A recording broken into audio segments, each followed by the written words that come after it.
कल्पना कीजिए, आप जमीन खोद रहे हैं और अचानक आपके सामने एक ऐसा बर्तन आता है जो न सिर्फ मिट्टी का टुकड़ा है बल्कि 2500 साल पुराने राज का एक दरवाजा है। भारत के इतिहास की किताबों में हमने हमेशा पढ़ा है कि दूसरी शहरीकरण यानी सेकेंड अर्बनाइजेशन की शुरुआत गंगा की घाटियों में हुई थी। लेकिन क्या होगा अगर मैं आपसे कहूं कि दक्षिण भारत की वैगई नदी के किनारों पर एक ऐसी सभ्यता दफन थी जो उतनी ही विकसित, उतनी ही संगठित और शायद उससे भी पुरानी थी। मदुरई के पास एक छोटा सा गांव है, कीलाड़ी। यहाँ मिट्टी के नीचे से जो निकला उसने भारतीय पुरातत्व विभाग और इतिहासकारों की रातों की नींद उड़ा दी।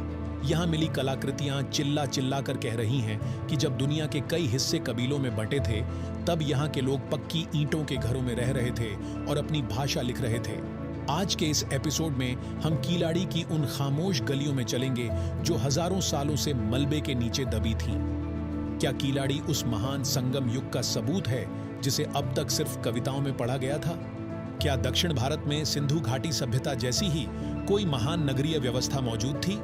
चलिए समय के पन्नों को पीछे पलटते हैं और कीलाड़ी के इस रहस्यमयी सफर की शुरुआत करते हैं। कीलाड़ी की कहानी साल 2015 में शुरू हुई जब archaeological survey of India ASI ने वैगई नदी के किनारे अपनी खुदाई शुरू की। शुरुआत में किसी ने नहीं सोचा था कि यह जगह भारतीय उपमहाद्वीप के इतिहास को दोबारा लिखने पर मजबूर कर देगी। अब तक की खुदाई में जो मिला है वह किसी आधुनिक शहर की प्लानिंग से कम नहीं है।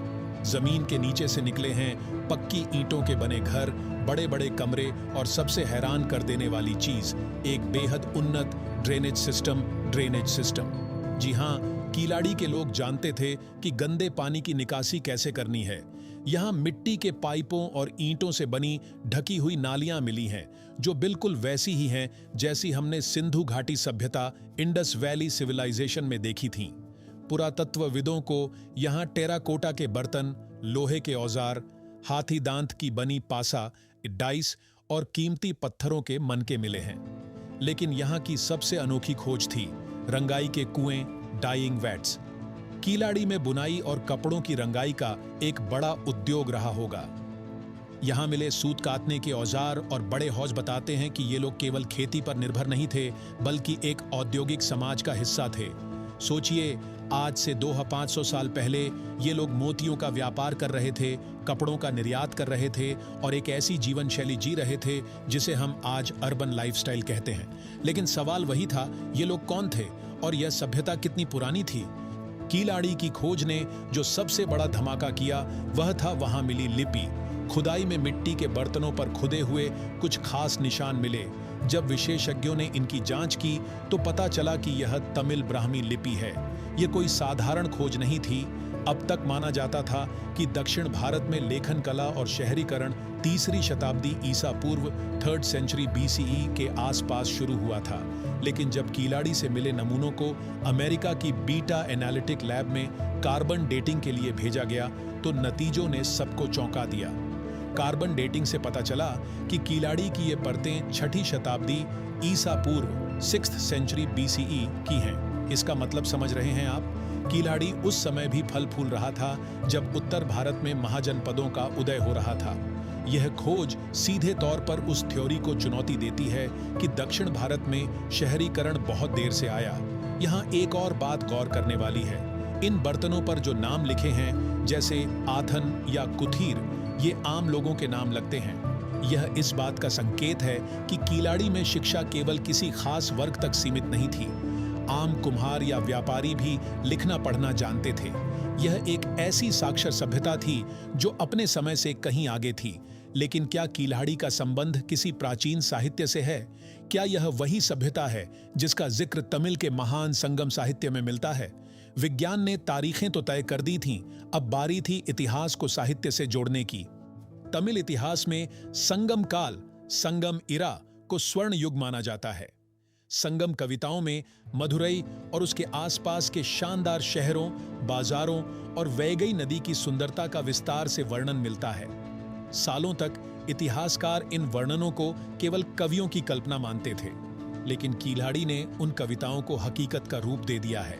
संगम साहित्य में जिस नगरीय वैभव की बात की गई है, कीलाड़ी के अवशेष उसका भौतिक प्रमाण है। लेकिन यहाँ एक और दिलचस्प रहस्य है। कीलाड़ी की खुदाई में अब तक हजारों वस्तुएं मिली हैं, लेकिन एक भी धार्मिक प्रतीक, मंदिर या किसी देवता की मूर्ति नहीं मिली है। यह बात शोधकर्ताओं को हैरान करती है।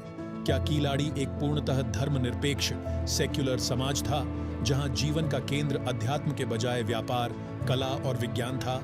यहाँ मिली वस्तुओं में खेती के औजार हैं, खेल के सामान हैं, आभूषण हैं, लेकिन पूजा पाठ के निशान गायब हैं। यह इस सभ्यता को दुनिया की अन्य प्राचीन सभ्यताओं से अलग और विशेष बनाता है। क्या इसका मतलब यह है कि संगम युग के लोग प्रकृति और मानवता को धर्म से ऊपर मानते थे? या फिर हमने अभी तक उस हिस्से की खुदाई नहीं की है जहां उनके मंदिर थे? रहस्य गहराता जा रहा है। कीलाड़ी की खुदाई अभी भी जारी है और हर साल यहां से इतिहास का एक नया पन्ना बाहर आता है। यह सिर्फ पत्थरों और मलबे की कहानी नहीं है, यह हमारी पहचान की कहानी है। कीलाड़ी ने साबित कर दिया है कि भारतीय इतिहास केवल एक दिशा में नहीं बहा। गंगा की लहरों के साथ साथ वैगई की लहरों ने भी एक महान सभ्यता को जन्म दिया था। इस खोज ने भारत के अंधकार युग, डार्क एज कहे जाने वाले कालखंड को रोशनी से भर दिया है। कीलाड़ी हमें सिखाता है कि इतिहास स्थिर नहीं है। जैसे जैसे नई खोजें होंगी, हमारी जड़ों के बारे में हमारी समझ बदलती रहेगी।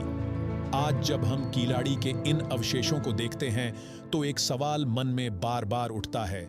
वैगई नदी के इन शांत किनारों के नीचे अभी और कितने खोए हुए शहर दफन हैं? कितने और राज हैं जो अपनी बारी का इंतजार कर रहे हैं? अगर आपको भारत के इस अनसुने इतिहास की कहानी पसंद आई तो इस वीडियो को लाइक करें और कमेंट में बताएं कि क्या आप कीलाड़ी के बारे में और जानना चाहते हैं। सब्सक्राइब करना न भूलें, क्योंकि अगले एपिसोड में हम चलेंगे एक ऐसी जगह जिसे इंसानों ने नहीं बल्कि पत्थरों को चीरकर देवताओं ने बनाया था। एलोरा का कैलाश मंदिर, कीलाड़ी, जहां मिट्टी बोलती है और इतिहास मुस्कुराता है। देखते रहिए हमारी series history mysteries ancient India.